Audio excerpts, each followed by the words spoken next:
जय हिंद मेरे प्यारे साथियों। तो आप लोग का स्वागत है अपने यूट्यूब चैनल मोल ठाकुर रिसर्च सेंटर में। तो हम लोग 12 का हिस्ट्री शुरू किया था। पहला चैप्टर और दूसरा चैप्टर दोनों ही कंप्लीट कर चुके हैं। आज हमारे तीसरा चैप्टर का हमारा नाम है बंधुत्व, जाति और वर्ग। क्या नाम है? बंधुत्व, जाति और। इसके बारे में चर्चा करेंगे। हम उतना ही पॉइंटों को पढ़ेंगे जो आपके एग्जाम में पूछे जाते हैं और कई बार पूछे गए हैं। ठीक है, तो एकदम से नोटबुक और कॉपी और पेन हाथ में रख के लीजिए और सारे को नोट करते हुए चलिएगा और समझते हुए चलिए। एक बेहतर से बेहतर समझाने का प्रयास किया जा रहा है, तो जरूर सारी चीज़ों को एक बेहतर ढंग से समझने का आप प्रयास कीजिएगा। ठीक है, पहला जो मेरा चैप्टर का नाम है बंधुत्व, जाति और वर्ग। ये मेरा तीसरा चैप्टर है। कौन सा चैप्टर है? तीसरा चैप्टर है। 2 चैप्टर का लेक्चर हम कंप्लीट कर चुके हैं। ठीक है, तो ये मेरा कितना चैप्टर है? तीसरे वाला चैप्टर है। ठीक है, हिस्ट्री का। तो एकदम ध्यान से पढ़ने का प्रयास कीजिए, एकदम सही ढंग से पढ़ने का प्रयास कीजिए। जैसे पहला हमको टॉपिक पढ़ना है महाभारत के बारे में। ठीक है, महाभारत के बारे में चर्चा करेंगे। तो महाभारत हर किसी ने देखा है, हर कोई देखे हैं। ठीक है, उसके बारे में चर्चा करेंगे, उसके बारे में विशेष जानकारियां प्राप्त करने की कोशिश करेंगे। तो ठीक है, तो चलिए देखते हैं पहला पॉइंट मेरा क्या कर रहा है। कह रहा है महाभारत हिंदुओं का एक प्रमुख ग्रंथ है। महाभारत जो है ना, एक हिंदू जो क्या है, एक प्रमुख ग्रंथ है, बहुत एक मुख्य ग्रंथ के तौर पे आता है। उसके बाद क्या क्या क्या कह रहा है कि जो स्मृति के इतिहास वर्ग में आता है। कौन से वर्ग में आता है?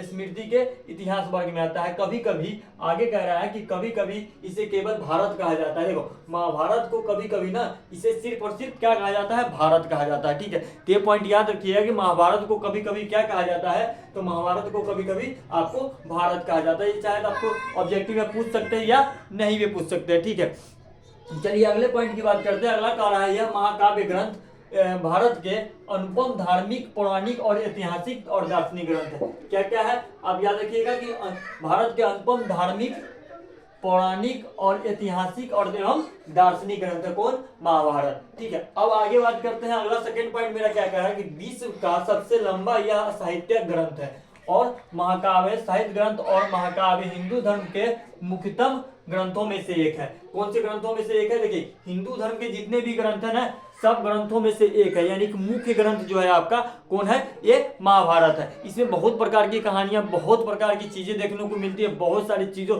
समाज के बारे में, हर चीज के बारे में आपको इसमें महाभारत में आपको क्या देखने को मिल जाएगा। ठीक है, आगे चलते हैं। क्या कह रहा है कि इस ग्रंथ को हिंदू धर्म में पंचम माना जाता है। क्या माना जाता है? इस ग्रंथ को हिंदू धर्म में क्या माना जाता है? पंचम माना जाता है। तो ये भी पॉइंट आप हमेशा दिमाग में बैठा लीजिएगा ऑब्जेक्टिव में कि महाभारत को हिंदू धर्म में क्या माना जाता है। तो महाभारत को हिंदू धर्म में पंचम माना जाता है। ठीक है, चलिए आगे चलते हैं, आगे की बातें करते हैं। जैसे कि तीसरा पॉइंट में हमको था कि इतिहासकार का मानना था कि यह वेद व्यास द्वारा लिखा गया था। ठीक है, इतिहासकार इसके मानते थे कि महाभारत जो लिखे थे ना, कौन लिखे थे? वेद व्यास के द्वारा लिखा गया था। लेकिन इतिहास के अधिकांश इतिहासकार का मानना है कि यह कई लेखकों की रचना की गई है। और लेकिन कुछ इतिहासकार का मानना था कि ये वेद व्यास द्वारा लिखा गया था। लेकिन बहुत सारे इतिहासकार का मानना था कि इसमें कई लेखकों की सहायता लेकर, एक लेखक नहीं, बहुत सारे लेखकों की सहायता लेकर इस ग्रंथों को क्या किया गया है? लिखा गया है। ठीक है, अब आगे बात करते हैं। इसमें केवल 8800 श्लोक थे। पहले कितने श्लोक थे? 8800 श्लोक थे।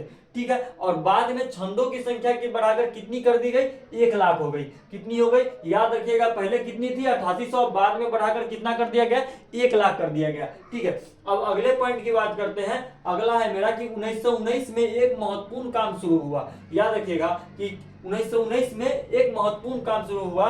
बी.एस. सुधांकर के नेतृत्व में एक प्रसिद्ध संस्कृत विद्वान कौन थे? एक प्रसिद्ध संस्कृत विद्वान कौन थे? बी.एस.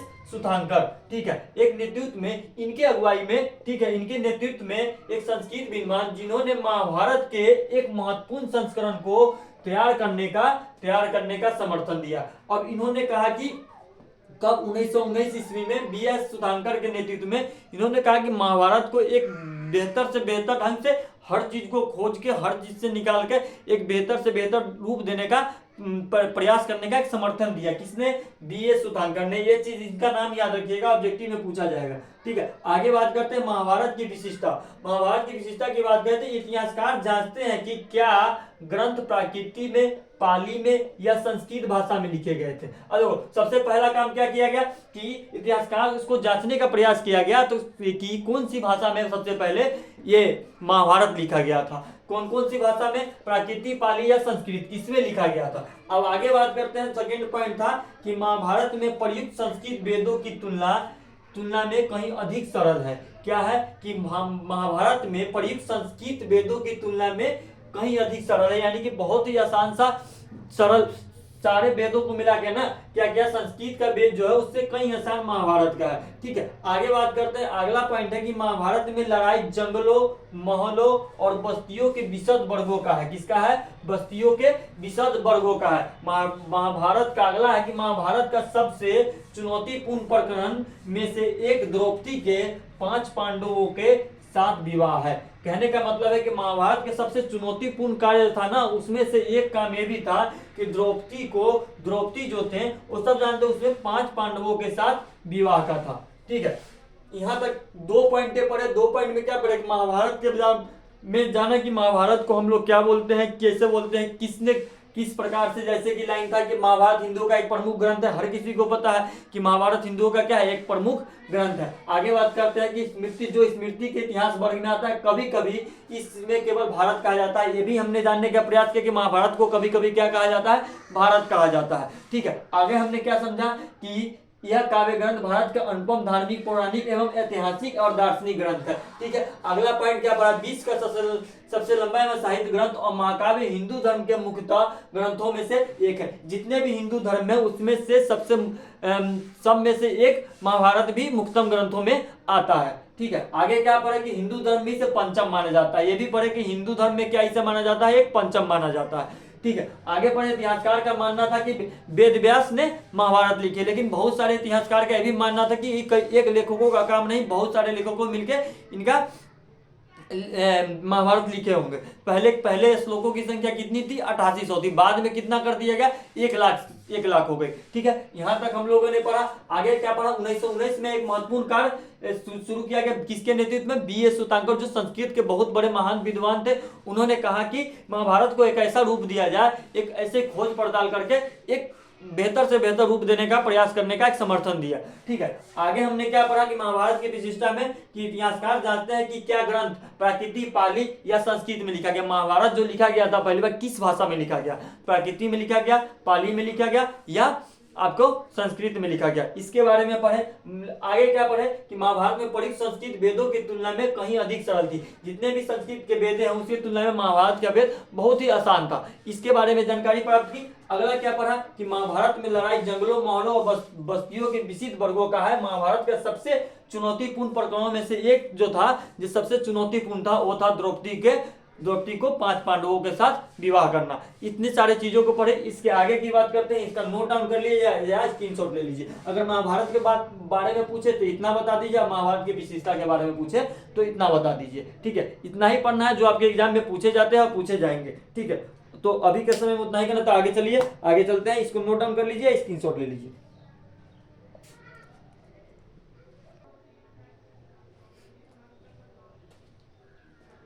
ये देखिए, अगला पॉइंट है मेरा कि महाभारत के समालोचनात्मक संस्करण। कहने का मतलब है कि महाभारत जो पहला इसमें पढ़ना है कि 1919 में संस्कृत भाषा के विद्वान कौन थे? B S Sutankar. कौन थे? बी एस सुतांकर के नेतृत्व में, ये नाम याद रखिएगा, ऑब्जेक्टिव में पूछेगा आपसे कि बी एस सुतांकर के नेतृत्व में एक बहुत ही महत्वाकांक्षा की शुरुआत हुई। इस परियोजना का उद्देश्य यह था कि महाभारत महाकाव्य की विभिन्न जगहों से प्राप्त विभिन्न पांडुलिपियों को इकट्ठा करके एक किताब को रूप देना। कहने का मतलब है कि इनका बी एस सुतांकर के एक ही उद्देश्य था इस चीज को, परियोजना की शुरुआत करने का, कि जितने भी महाभारत के पांडुलिपियां उस सबको क्या करना, एक जगह इकट्ठे करके और एक किताब को रूप में दे देना कि आगे वाले जो है वो सारे पढ़ के समझ सके कि महाभारत में ये चीज हुआ था और ये चीज नहीं हुआ था। तो वही परियोजना का शुरुआत किया गया और विद्वानों ने श्लोक को चुना। किसको चुना? श्लोक को चुना जो सभी पांडुलिपियां लिखे गए।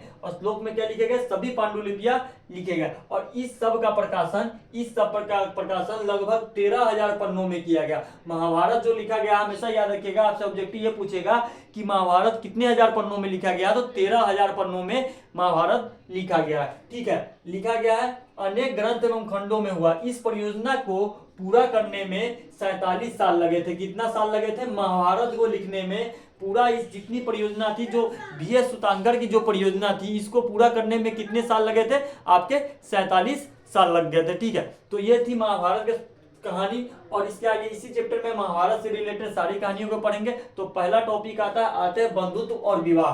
पहला आता है क्या? बंधुत्व और विवाह के बारे में चर्चा करते हैं, जैसे कि परिवार की बात करते हैं। परिवार, अब इस टॉपिक को आप अपने गांव के, अपने घरों के साथ जोड़कर पढ़िएगा तो बेहतर समझ में आएगी। जैसे कह रहा है कि पहला पॉइंट है परिवार। परिवार का मतलब हर कोई समझता है। जैसे एक ही परिवार के लोग भोजन मिल बांट कर करते हैं। कहने का मतलब है आज भी हमारे गांव, आज चाहे कहीं पर भी क्या करते हैं, एक ही परिवार के लोग एक साथ मिलकर मिल बांट कर भोजन करते हैं कि नहीं करते हैं? परिवार के लोग परिवार के लोग क्या करते थे? संसाधनों का प्रयोग मिल बांट कर करते थे। क्या करते थे? संसाधन मतलब कोई भी गाड़ी हो या कोई भी चीज हो, उस सबको क्या करते थे?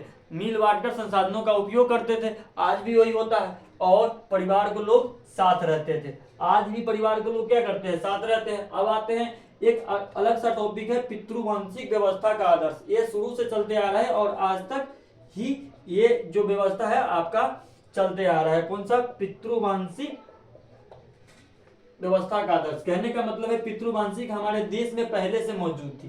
कहने का मतलब है पितृवंशिक का मतलब ये होता है पिता का वंश। पिता का वंश कहने का मतलब है कि पिता की जो भी चीजें होती है उस पर अधिकार। लेकिन इस चीजों को लेकर आज भी क्या होता है? महाभारत से लेकर आज तक इस चीजों को लेकर लड़ाई होती है। जैसे कहने का मतलब है महाभारत का कुछ पॉइंट है, इससे आप बेहतर समझ जाइए कि महाभारत एक कुछ इस तरह की कहानी है कि यह भाइयों के, दो कौरवों और दूसरा पांडवों के बीच जमीनी विवाद